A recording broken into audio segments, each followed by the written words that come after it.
पहले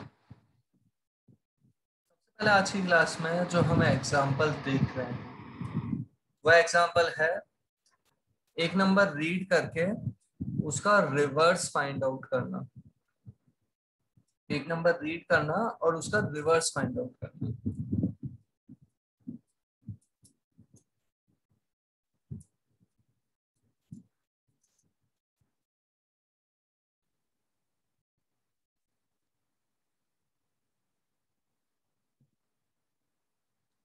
अगर दोनों इंटीजर की रेंज में ही अवेलेबल है वो नंबर भी और उसका रिवर्स भी, तो कैसे फाइंड आउट करते हैं वो देखते हैं। तो यहाँ हमें इनिशियली तो क्या करना है, एक नंबर रीड करना है। वहां तक तो आप सबको क्लियर है।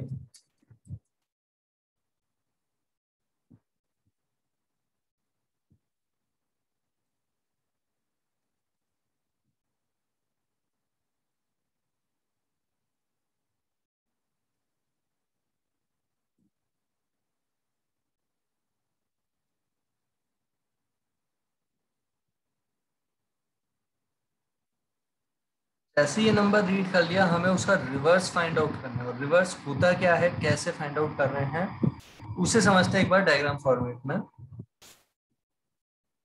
जैसे हमारे पास अगर वो नंबर अवेलेबल है, सपोज 5137, कुछ ऐसा नंबर अगर हमारे पास वो अवेलेबल है जिसका हम रिवर्स फाइंड आउट करना चाहते हैं, क्या कर रहे हैं, किसी तरीके से अगर आप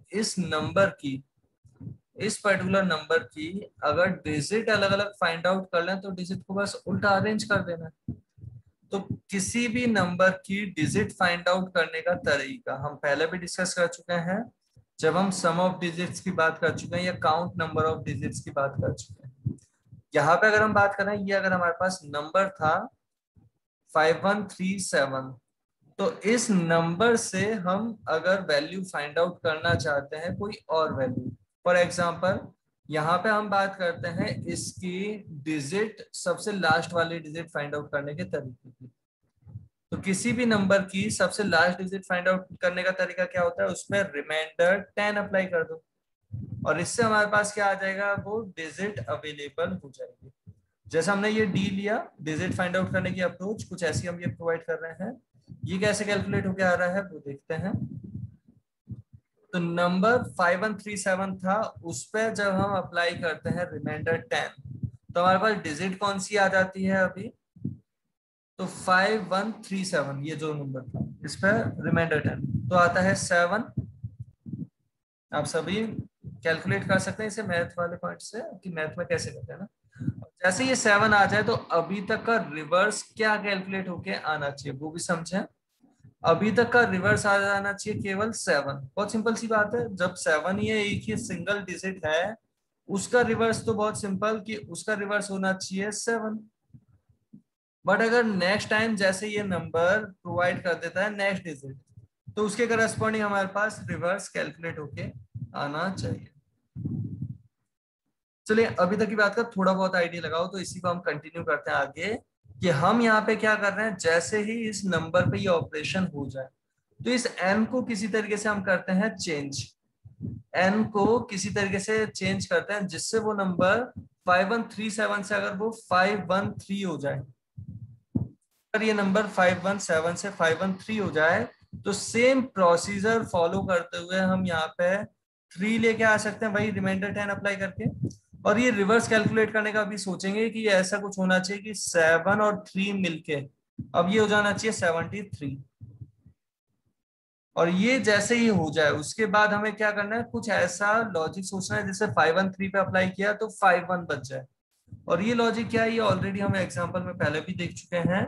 ये लॉजिक कुछ ऐसा है कि n था हमारे पास, अगर हम n को डिवाइड करते हैं 10 से और वो वैल्यू दे देते हैं n को डिवाइड करते हैं 10 से और उससे जो वैल्यू आती है वो असाइन कर देते हैं अगर हम n को ही, तो n में नई वैल्यू आ जाएगी एक डिजिट कम होके। क्योंकि नॉर्मल मैनुअली भी आप डिवाइड करते हैं 10 से, तो आप राइट प्लेस पे जो डिजिट होती है उससे पहले पॉइंट लगा देते हैं। और इंटीजर ऑपरेशन में है, अगर चल रहा है इंटीजर डिवाइड इंटीजर होगा प्रोग्रामिंग में, तो फ्रैक्शन पार्ट तो आएगा नहीं, पॉइंट के बाद वाली चीज हट जाएगी, मतलब ये नंबर बचेगा 513।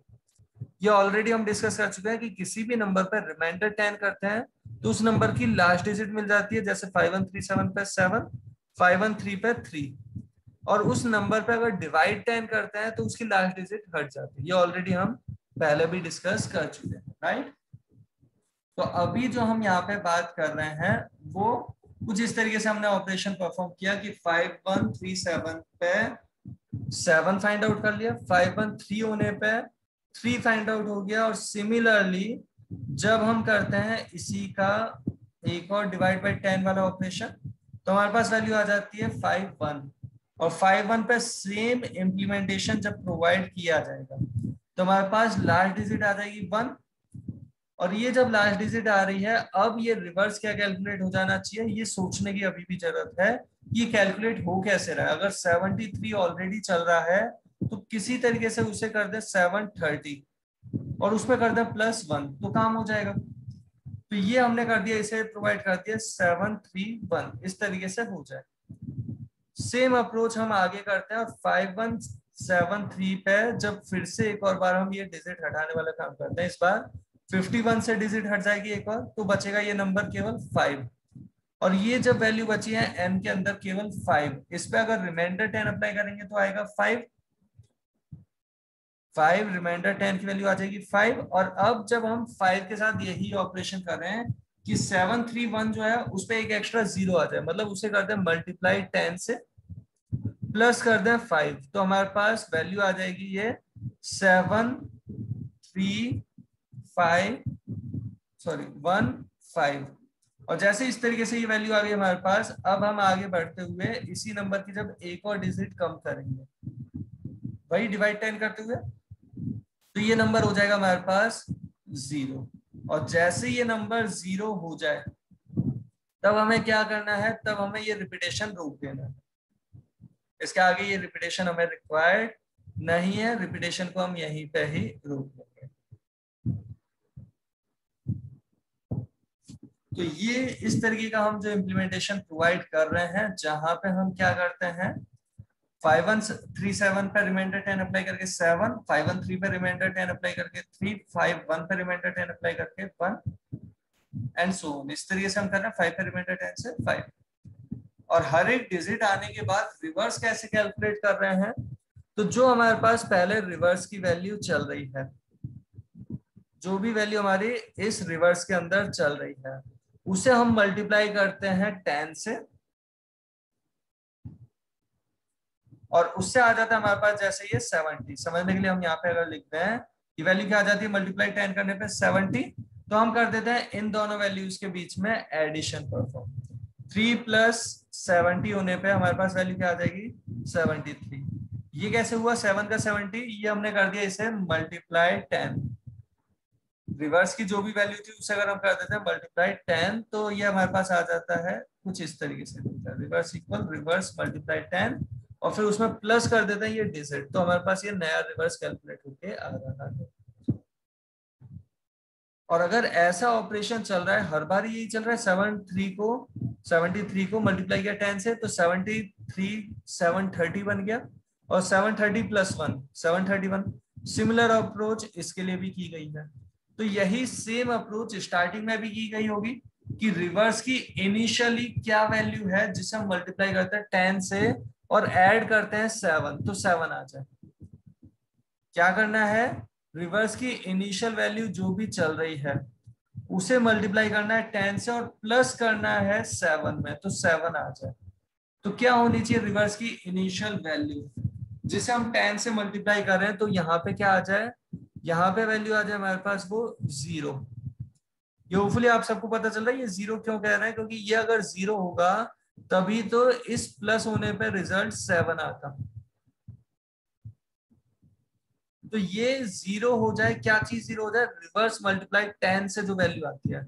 इनिशियली रिवर्स की वैल्यू क्या है गार्बेज, हम चाहते हैं नहीं गार्बेज ना रहे, ऐसी कोई वैल्यू रहे जिसपे हम अगर करते हैं मल्टीप्लाई 10 तो उसके करस्पॉन्डिंग हमारे पास वैल्यू आ जाए। तो रिवर्स की इनिशियल वैल्यू क्या देना चाहेंगे, वो वैल्यू देना चाहेंगे हम 0, क्योंकि 0 मल्टीप्लाई 10 आ जाएगा हमारे पास 0, और उससे हमारे पास आगे जो 7 + 0 होगा तो 7 आ जाएगा। होपफुली ये लॉजिक का आप सभी को कुछ आइडिया लगा होगा। अब एक बार इसे प्रोग्राम में इंप्लीमेंट करते हैं। ये जो लॉजिक अभी हमने डिस्कस किया इसी के लिए प्रोग्राम करते हैं। तो प्रोग्राम में इसे अगर हमें इंप्लीमेंट करना है तो कैसे करना चाहेंगे? तो यहाँ पे हमें ऐसा लगता है कि एक वेरिएबल रिक्वायर्ड है डिजिट के लिए, एक रिक्वायर्ड है रिवर्स के लिए, और कोई वेरिएबल रिक्वायर्ड होता है तो उसे भी हम काम में ले सकते हैं। अभी रिवर्स की इनिशियल वैल्यू हम देना चाह रहे हैं 0। एक लूप प्रोवाइड करना चाहते हैं। लूप कैसा? जो तब तक चले जब तक n की वैल्यू 0 न हो जाए। आप फॉर लूप भी दे सकते हैं, व्हाइल भी दे सकते हैं, जो आपको बेटर लगे। n जब तक नॉट इक्वल है 0 के तब तक हमने ये लूप प्रोवाइड कर दिया। और हर बार हम क्या करते हैं? डिजिट फाइंड आउट करते हैं n रिमाइंडर 10 से, लास्ट डिजिट आ जाएगी और जो लास्ट डिजिट आई है उसके करस्पॉन्डिंग रिवर्स कैलकुलेट कर रहे हैं। रिवर्स कैसे कैलकुलेट कर रहे हैं कि रिवर्स की ही पुरानी वैल्यू को पहले करते हैं हम मल्टीप्लाई किससे? 10 से, और फिर जो वैल्यू आती है उसी वैल्यू में हम कर देते हैं प्लस इक्वल डिजिट। या फिर आप चाहें तो ये दो ऑपरेशन ऐसे लिखने की जगह आप चाहें तो कुछ ऐसा भी प्रोवाइड कर सकते हैं, रिवर्स इक्वल रिवर्स जो पुराना वाला था उसे किया मल्टीप्लाई 10 से, प्लस कर दिया उसमें डिजिट। मल्टीप्लीकेशन और प्लस में प्रेसिडेंस हायर किसकी है? मल्टीप्लीकेशन की। तो पहले मल्टीप्लीकेशन होगा रिवर्स मल्टीप्लाई 10, पुराना रिवर्स मल्टीप्लाई होगा 10 से, उसमें प्लस हो जाएगा डिजिट का और उसके करस्पॉन्डिंग नया रिवर्स आ गया। और इस तरीके से ये ऑपरेशन हमें आगे कंटिन्यू रखना है। बस नंबर सेम नहीं रखना, नंबर में कुछ चेंजेस करना है। और वो चेंजेस क्या? नंबर डिवाइड इक्वल 10, या आप चाहे तो इसे ऐसा भी लिख सकते हैं, number equal number divide by 10।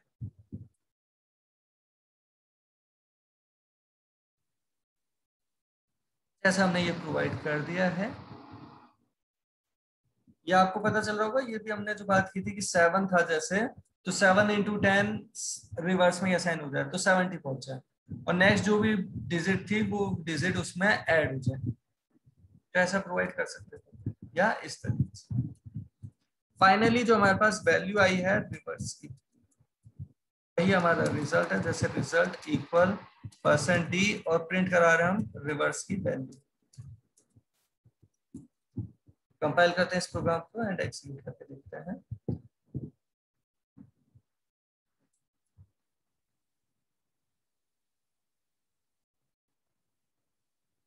Execute करते हैं इसी प्रोग्राम को एंड वैल्यू देते हैं। अगर हम सपोज 327, इस केस में 723 आता है। हम इसी के एग्जीक्यूशन में प्रोवाइड कर देते हैं 5137 या 5138, तो 8315 आ रहा है। होपफुली आप सभी को आइडिया लग रहा होगा 1 2 3 4 5 का रिजल्ट 543 बना है। जो भी नंबर था उसका रिवर्स हमने फाइंड आउट कर लिया है इस लॉजिक से। तो ये रिवर्स फाइंड आउट करने का तरीका, एक नंबर रीड किया उसका रिवर्स फाइंड आउट करना। ऑलरेडी हमने वो बात की थी, count number of digits, sum of digits, उस तरीके का इम्प्लीमेंटेशन। अब हम एक बार बात करते हैं एक क्वेश्चन जो इसके बाद आगे हम जो डिस्कस कर रहे हैं।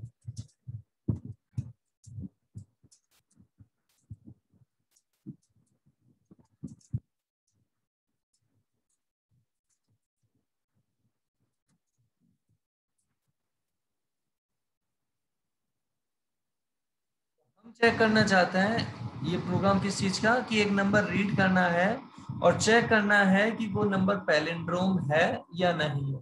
तो पहले पैलिंड्रोम होता क्या है? उल्टा सीधा एक जैसा। पैलिंड्रोम क्या है? उल्टा सीधा एक जैसा, वो नंबर होगा पैलिंड्रोम।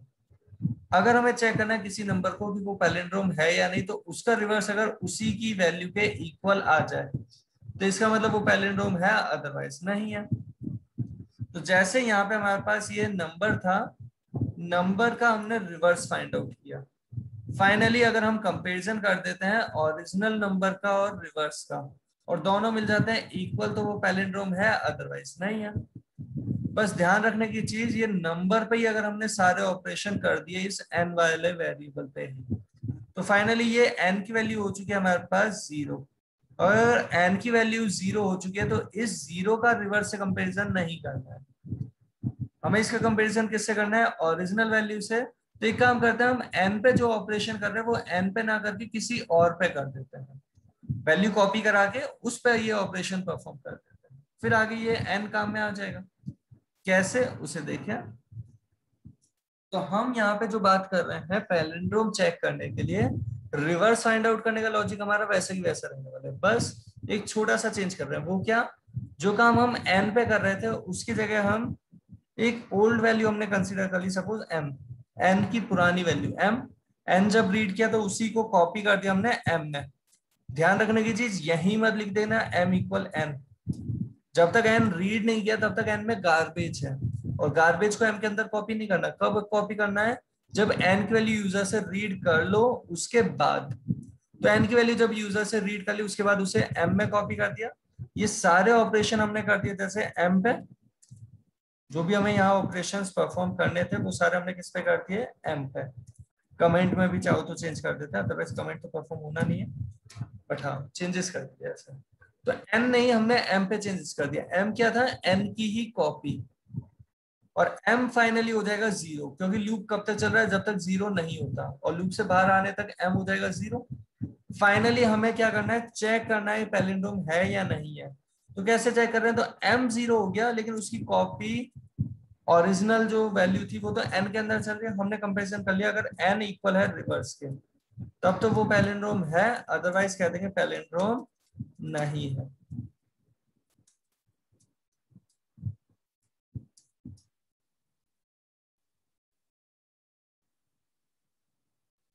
कह देंगे वो नंबर पैलिंड्रोम है, अदरवाइज कह देंगे वो नंबर पैलिंड्रोम नहीं है।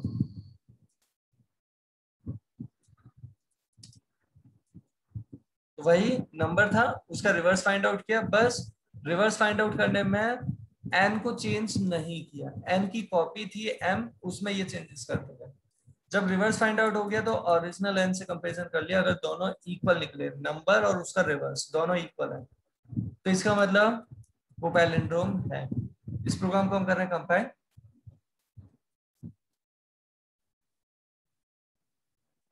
करते हैं, वैल्यू देते हैं अगर हम 1 2 3 4, तो ये पैलिंड्रोम नहीं है। अगर हम यहीं पे वैल्यू प्रोवाइड करते हैं 1 2 2 1, तो ये पैलिंड्रोम है। यहीं पे अगर हम एग्जीक्यूशन में वैल्यू देते हैं 1 2 3 2 1, तो ये भी पैलिंड्रोम है। बट अगर हम वैल्यू प्रोवाइड कर देते हैं सपोज 5 1 4 7, ये पैलिंड्रोम नहीं है। अगर हम प्रोवाइड कर देते हैं 5 1 5, तो ये पैलिंड्रोम है। उल्टा सीधा एक जैसा। और ये जो हमने अभी क्वेश्चन किया है, अगर आपसे कोई पूछे एक नंबर रीड करके चेक करना है कि वो मैजिक नंबर है या नहीं है, तो मैजिक नंबर क्या होता है, एक ऐसा नंबर जिसका रिवर्स करने पे भी वही दिखाई दे। मतलब यही पैलिंड्रोम वाला ही क्वेश्चन आपको करना है। तो क्वेश्चन पूछने का तरीका अलग हो सकता है कोई पूछ ले नंबर रीड करके चेक करना है कि मैजिक नंबर है या नहीं है, तो यही चीज आप चेक करके बता दोगे। Finally number is magic number और number is not a magic number, वो आप प्रोवाइड कर सकते हैं। तो कुछ इस तरीके से अभी हमने ये पैलिंड्रोम की बात किया। होपफुली यहाँ तक की बात आप सभी को कुछ आइडिया लगा होगा। ये हमने क्या किया है, एक रिवर्स फाइंड आउट करने वाली अप्रोच देखी थी, फिर अभी पैलिंड्रोम की हमने अप्रोच डिस्कस की है। और ये जो हम बात कर रहे हैं लूप की बात, जरूरी नहीं है व्हाइल से करना, आप फॉर से भी कर सकते हैं। एक बार जो हमने एक क्वेश्चन दिया था आप सभी को, क्वेश्चन की भी बात कर लेते हैं, पावर कैलकुलेट करने वाला। पावर कैलकुलेट करना है a की पावर b, वो कैसे कैलकुलेट किया जाएगा उसकी बात करते हैं। तो यहाँ पे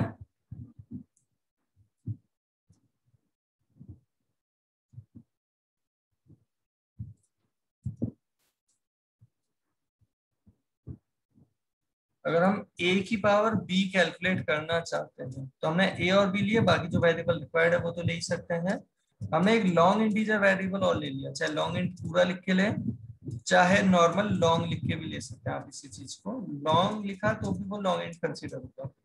और ये कुछ वैसा ही है जैसे हमने फैक्टोरियल की बात की। हम यहाँ पे पूछते हैं एंटर ए और एंटर बी, आप चाहे तो पूरा मैसेज प्रोवाइड कर देते हैं।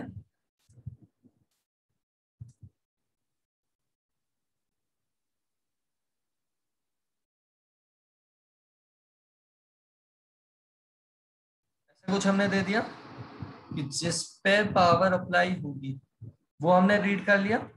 सिमिलरली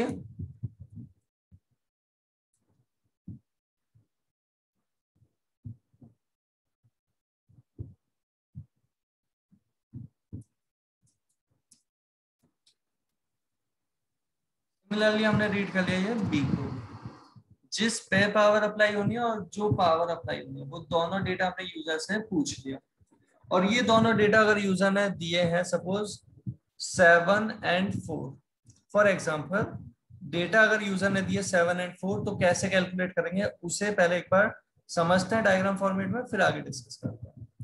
तो यहाँ पे हम बात करते हैं कि अगर हमें पावर कैलकुलेट करनी है तो कैसे कैलकुलेट करेंगे। अगर हम कैलकुलेट करना चाहते हैं 7 की पावर जैसे 4, तो 7 की पावर 4 का मतलब क्या होता है। अगर हमारे पास ऐसा कुछ कैलकुलेट करने का टास्क है, क्या कैलकुलेट करना है, 7 की पावर 4 कैलकुलेट करना चाहते हैं, तो इसे कैलकुलेट करने का हमारा तरीका क्या होगा। पहले तो ये समझे हम इसे कह रहे हैं 7 को तो कह रहे हैं ए और 4 को कह रहे हैं हम बी। दो डेटा हमने यूजर से रीड किया है, ए और बी। अब हमें ये जो कैलकुलेट करना है वो कैसे कैलकुलेट करना है वो समझें। 7 की पावर 4 एक्चुअली वैल्यू क्या आती है वो आप सभी जानते हैं। वो वैल्यू आती है 7 multiply by 7 multiply by 7 and so on. कहां तक, कितने टाइम्स, तो ये चलना चाहिए 4 टाइम्स। जो बी की वैल्यू है उतने टाइम्स तो रिपीटेशन।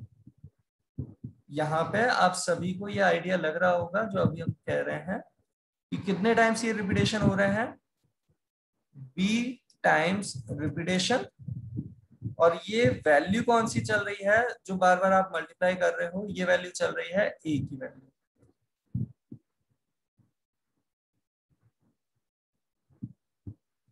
ये वैल्यू कौन सी है, तो ये है ए की वैल्यू। तो अगर हमें जैसे यहाँ पे 7 की पावर 4 कैलकुलेट करना है तो हमें एक लूप प्रोवाइड करने की जरूरत है। लूप कितने टाइम्स चलना चाहिए, अगर बी की वैल्यू 4 है तो 4 टाइम्स, बी की वैल्यू अगर 5 होती है तो 5 टाइम्स। और सिंपल से मैनर में अगर कहें ये लूप कैसे, तो बी नेम का वेरिएबल, उसके करस्पॉन्डिंग हम वैल्यू देना चाहते हैं 1 2 3 4, और ये 5 के लिए नहीं चले। सिंपल से तरीके से 1 2 3 4 वाला हम ये लूप प्रोवाइड करना चाहते हैं। बी 1 है 2 है 3 है 4 है तब ये लूप चले, 5 के लिए ये लूप नहीं चले, ऐसा हम ये प्रोवाइड करना चाहते हैं। तो लूप तो आप दे ही सकते हैं बहुत सिंपल से तरीके से।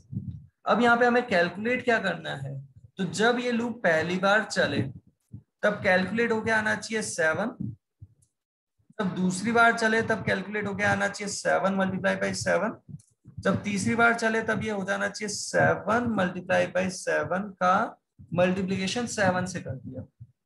और ये जो हमारा तरीका है ये तरीका कुछ कुछ वैसा ही है जैसा अभी हमने डिस्कस किया था कि पुरानी जो वैल्यू चल रही है इस रिजल्ट की उसी वैल्यू में हम मल्टीप्लाई कर रहे हैं 7 को, और इस तरीके से हमारे पास फाइनली ये वैल्यू कैलकुलेट हो जाएगी।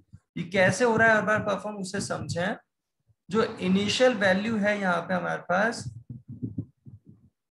किसी भी इटरेशन में पहले जो कैलकुलेट हो चुकी है ये वैल्यू, वैल्यू किसकी, वेरिएबल का नाम हमने जैसे p देना चाहा, तो इसकी जो भी वैल्यू है उसे हम करते हैं मल्टीप्लाई। किससे मल्टीप्लाई करते हैं इस वैल्यू को, तो इस वैल्यू को हम मल्टीप्लाई करवा रहे हैं 7 से, तो आ जाती है हमारे पास ये नई वैल्यू। मल्टीप्लाई करते हैं 7 से तो हमारे पास ये नई वैल्यू आ जाती है। सिमिलरली आगे चल रहा है कि जो भी पुरानी वैल्यू उसे मल्टीप्लाई करते हैं 7 से, फिर अभी जो पुरानी वैल्यू चल रही है उसे मल्टीप्लाई 7 से, इस तरीके से ये चल रहा है। इनिशियली भी ऐसा ही होना चाहिए कि जो गार्बेज है उसे ये मल्टीप्लाई कर देगा 7 से। तो इनिशियल वैल्यू p के अंदर क्या होनी चाहिए, जिसे अगर हम मल्टीप्लाई करते हैं 7 से तो वो 7 पहुंच जाए। p के अंदर क्या वैल्यू हो जिसे अगर हम मल्टीप्लाई करते हैं 7 से तो वो 7 आ जाए, वो वैल्यू होनी चाहिए 1। तो इनिशियली हम इस वेरिएबल को वैल्यू जो देना चाहेंगे वो तो देना चाहेंगे 1, और बाकी हर बार ऑपरेशन हम क्या कर रहे हैं वो होपफुली आप सभी को आइडिया लगा होगा कि p कैलकुलेट कर रहे हैं, पुराने p में हम मल्टीप्लाई कर रहे हैं a का, इसके करस्पॉन्डिंग ये चीज हो जाएगी। देखते हैं अब इसे प्रोग्राम फॉर्मेट में। तो ए और बी हमने रीड किए, रीड करने के बाद जो हम ये लूप प्रोवाइड करना चाहते हैं वो लूप कैसा, for I equal 1 I less equal B, B times चलना चाहिए आई प्लस प्लस करके। हर बार लूप में क्या करना चाहते हैं, p की पुरानी वैल्यू में मल्टीप्लाई करना चाहते हैं एक को, बट ऐसा अगर हम कर रहे हैं तो इनिशियली p की वैल्यू क्या होनी चाहिए, 1 होनी चाहिए। फाइनली रिजल्ट प्रिंट करना चाहते हैं, प्रिंटफ से प्रोवाइड कर देंगे result equal percent LD long integer के लिए p वेरिएबल की वैल्यू प्रिंट करा दी। कंपाइल किया, इसे एक्सिक्यूट करते हैं, वैल्यू देते हैं अगर हम a के लिए जैसे सपोज 4 और b के लिए वैल्यू दे देते हैं 3, तो 4 की पावर 3 कैलकुलेट होगा जो आता है 64। हम इसी के एग्जीक्यूशन में जैसे ही प्रोवाइड कर देते हैं 2 की पावर 10, तो ये कैलकुलेट होकर आ रहा है 104। यहीं पे प्रोवाइड कर देते हैं सपोज 3 की पावर 5, तो 3 की पावर 5 की जो भी वैल्यू आती है वो वैल्यू हमारे सामने। तो ये पावर कैलकुलेट करने का तरीका जो अभी हमने बात की। फैक्टोरियल ऑलरेडी हम डिस्कस कर चुके थे और रिवर्स और पैलिंड्रोम की अभी हमने बात की है। अब एक काम करते हैं, आज की क्लास में हम बस एग्जांपल ही देख रहे हैं, तो एक पैटर्न वाला एग्जांपल भी देखते हैं। एक पैटर्न वाला एग्जांपल कुछ इस तरीके का पैटर्न हम ड्रॉ करना चाहते हैं, जहां पे ये तो कमेंट में एक बार लिखा है ना, पैटर्न हम ऐसा ड्रॉ करना चाहते हैं, ए फिर ए बी फिर ए बी सी फिर A B C D A B C D E, loop की प्रैक्टिस के लिए। बट ऐसा पैटर्न आप ड्रॉ ऑलरेडी कर चुके होंगे, होपफुली आप सभी को कहा था इसलिए। और यहीं पे अगर हम ऐसा कुछ क्रिएट करना चाहते हैं तो क्या करेंगे, पहले स्पेस वाला लूप फिर ये वाला लूप प्रोवाइड कर देंगे। और यहीं पे अगर आप प्रोवाइड करना चाहते हैं कुछ ऐसा इसकी मिरर इमेज के साथ,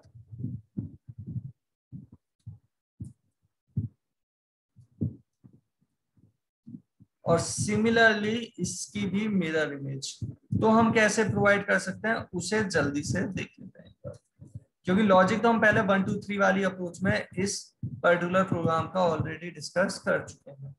बट फिर भी एक बार आप सभी को अगर कुछ भी मिसिंग है तो एक बार रिवाइज कर लेते हैं। इस पर्टिकुलर ये जो पैटर्न हम ड्रॉ कर रहे हैं, इस पैटर्न को ड्रॉ करने के लिए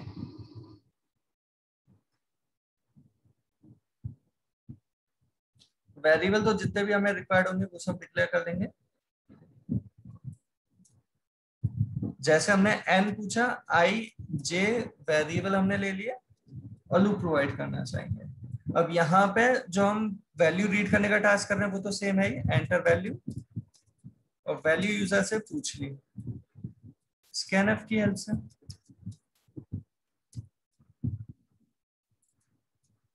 जैसे ही वैल्यू पूछ लिया उसके बाद हमें एक लूप प्रोवाइड करना है, किसके लिए, केवल अपर पोर्शन को इंप्लीमेंट करने के लिए। लोअर पोर्शन बाद में, क्योंकि सिमेट्री चेंज हो रही है, तो पहले केवल अपर पोर्शन की सिमेट्री इंप्लीमेंट करना चाहिए, लोअर पोर्शन की सिमेट्री बाद में। और अपर पोर्शन की सिमेट्री कैसे है, तो ध्यान से समझें, ये कुछ ऐसे ही है जैसे 1 1 2 फिर 1 फिर 1 2 3 2 1 फिर 1 2 3 4, एंड आपको आइडिया लग रहा होगा।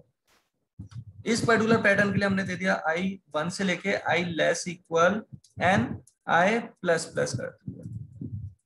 यहाँ पे हमें पहले स्पेस वाला पैटर्न चाहिए। स्पेस फर्स्ट रो के अंदर कितने टाइम्स चाहिए वो एक बार अगर ध्यान से सभी देखें, स्पेस फर्स्ट रो के अंदर कितने टाइम, 1 2, एक बार वापस 1 2 3 4। अगर n की वैल्यू 5 है तो फर्स्ट रो के अंदर 4, नेक्स्ट के अंदर 3, नेक्स्ट के अंदर 2, नेक्स्ट के अंदर सो ऑन। हम यहाँ पे लूप कैसे प्रोवाइड कर रहे हैं, सबके सोचने का तरीका अलग अलग है, ऑलरेडी आप सभी ने अपने अलग लॉजिक से इंप्लीमेंट कर रखा है इन चीजों को। एक बार बस ऐसे ही हम यहाँ पे ये क्रिएट कर रहे हैं, j इक्वल i से j less than n j plus plus. First row के अंदर 1 से लेस देन 5 मतलब 1 से 4 तक, नेक्स्ट के अंदर 2 से लेस देन 5 मतलब 2 से 4 तक, 2 3 4 3 टाइम्स चलेगा। और यहाँ ये जो हम लूप प्रोवाइड कर रहे हैं इसमें प्रिंट कर रहे हैं एक स्पेस इस तरीके से। साथ ही साथ हमें जो सिमेट्री चाहिए ये कैरेक्टर्स वाली, वो सिमेट्री भी 2 पार्ट में अवेलेबल है। एक इंक्रीजिंग वाला दिख रहा है एक डिक्रीजिंग ऑर्डर वाला दिख रहा है। लेक्सिकल मैनर में अगर कहें, एक इंक्रीजिंग और एक डिक्रीजिंग चल रहा है अल्फाबेटिक ऑर्डर का। तो यहाँ पे हमें जो रिक्वायर्ड है दो सिमेट्री, उसके लिए अगर बात करें तो बहुत सिंपल सा हमें लूप रिक्वायर्ड है फॉर जे इक्वल, कहां से स्टार्ट कर रहे हैं हर बार ए से ही, हर एक रो के अंदर ध्यान से देखो सारी रोज में ए से स्टार्ट है, मतलब समझने लिए कहें तो 1 से लेके कहां तक जा रहे हैं, जहां तक हमारी आई की वैल्यू, कहां तक। और हर बार प्रिंट, जैसे हम %d से j करवाते हैं, %c से j ना करवाते हुए j अगर 1 है तो हमें प्रिंट करना है 97, j अगर 2 है तो प्रिंट करना है 98। आज की वैल्यू जो होती है उन कैरेक्टर्स की, वैसा हमने प्रोवाइड कर दिया। बाई चांस आप कभी ये 96 भूल जाएं कि क्या आज की वैल्यू थी, तो भी कम से कम आपको ये तो ध्यान होगा कि जो भी ये वैल्यू दे रहा है वो ए की आज की वैल्यू से एक कम वाली दे रहा है, जिससे जे 1 होने पे ए कंसीडर हो जाए। तो आप इस चीज को कुछ ऐसा भी लिख सकते हैं, ए कैरेक्टर कांस्टेंट -1, तो भी ये वर्क कर जाएगा। और जैसे ही ये हम इंप्लीमेंट कर लेते हैं, एक सिमेट्री हो गई, हमें ऐसी ही दूसरी सिमेट्री भी इंप्लीमेंट करनी है, बट इसके रिवर्स ऑर्डर में। रिवर्स ऑर्डर कहां से, आई तक तो हो गया था, i-1 से कहां तक, 1 तक। रिवर्स ऑर्डर मतलब माइनस माइनस कर दिया, कुछ इस तरीके से हम ये प्रोवाइड कर रहे हैं। और जैसे ही हो जाए उसके बाद कर रहे हैं लाइन चेंज। और इतना हमारा पोर्शन रहेगा अपर सिमेट्री के लिए। लोअर सिमेट्री के लिए same copy paste, outer loop जो 1 से n था, इस बार n-1 से 1 तक प्रोवाइड कर दिया, डिक्रीमेंट ऑर्डर में जाएगा। और फाइनली ये हमारा पैटर्न इंप्लीमेंट हो चुका है, जिसे हम एक बार चेक कर लेते हैं। प्रैक्टिस जरूर करते रहना।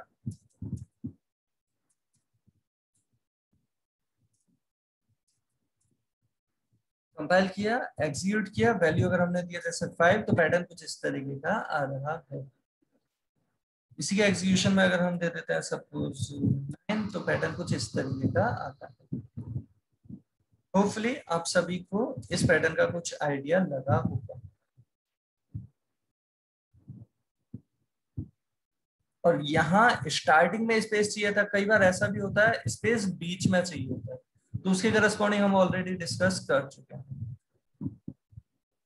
कैसा था वो, तो एक बार बस ऐसे ही आपके सामने इम्प्लीमेंट कर रहे हैं एक अजीबोगरीब सा पैटर्न, जहां पे हम क्या कर रहे हैं, ये जो अभी हमने प्रोवाइड किया ना, इसमें हम स्पेस वाला लूप बीच में प्रोवाइड कर रहे हैं। रैंडमली पैटर्न क्रिएट करने की हमारी कोशिश है ना, कि दोनों जो कैरेक्टर्स की सिमेट्री है उनके बीच में अगर हमने स्पेस का लूप प्रोवाइड किया होता, तो क्या होता, स्पेस स्टार्टिंग में ना आकर के कहाँ आ रहा होता, बीच में आ रहा होता। नो डाउट वैसा इंप्लीमेंट नहीं हो रहा जैसा क्वेश्चन आप अज्यूम कर रहे होंगे, तो पॉसिबिलिटी है वैसा क्रिएट नहीं होगा, बट एक रैंडम पैटर्न हमने अभी क्रिएट किया है कि अगर ऐसा पैटर्न आपको क्रिएट करने के लिए कभी दिया जाए तो आप क्रिएट कर सकते हैं, क्योंकि क्वेश्चन की कोई लिमिट नहीं है। ये पैटर्न कैसा है आप सभी इसे ध्यान से देख सकते हैं। फर्स्ट में ए, फिर ए बी, फिर ए बी सी, फिर ए बी सी डी, फिर A B C D E, फिर A B C D, A B C, A B A. और यहाँ पे इस ई के बाद वाली अलाइनमेंट पे क्या चल रहा है, ए, फिर बी ए, फिर सी बी ए, फिर डी सी बी ए, फिर सी बी ए, फिर बी ए और फिर ए।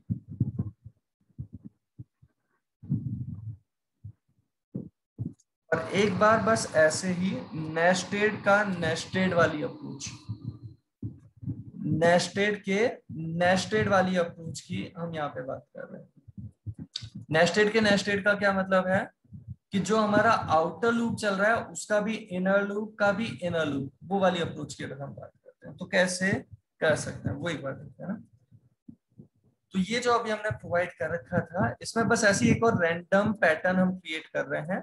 बाई चांस आपसे कोई अगर पूछे तो आप सोच सकते हैं उसके लिए कैसे करना चाहिए ना।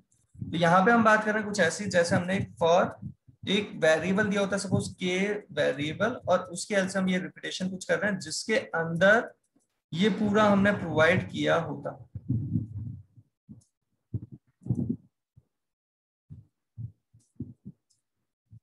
के का लूप हम कैसा दे रहे हैं वो भी देख लेते हैं। तो के का लूप हम ये प्रोवाइड कर रहे हैं कुछ इस तरीके से।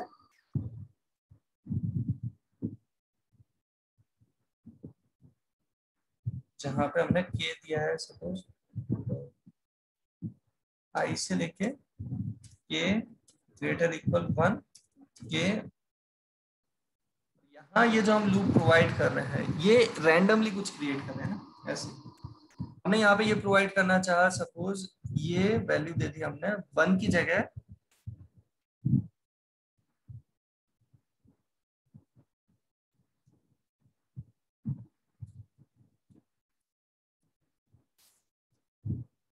क्योंकि क्वेश्चंस की लिमिट नहीं है, ये बस एक एक्स्ट्रा में एक पैटर्न ऐसे हमने ड्रॉ किया है, क्योंकि आउटपुट वाले क्वेश्चन भी आपके पास कभी आ सकते हैं, तो आराम से सोचना ये कैसे इंप्लीमेंट हो रहा होगा। नेस्टेड लूप का मतलब है पहले आई वाला लूप चलेगा, उसका इनिशियलाइजेशन, कंडीशन ट्रू है तो के वाला लूप, के वाले लूप का इनिशियलाइजेशन, कंडीशन ट्रू है तो जे वाला लूप, फिर जब के वाले लूप का इनर पोर्शन पूरा हो जाएगा, मतलब जे वाला पहला लूप भी और दूसरा लूप भी, फिर के नेक्स्ट लूप पे ये जाएगा। तो एक रैंडम पैटर्न हमने ऐसे ही क्रिएट किया है, अजीबोगरीब सा हो सकता है बहुत ही, पर इसे देख लेते हैं।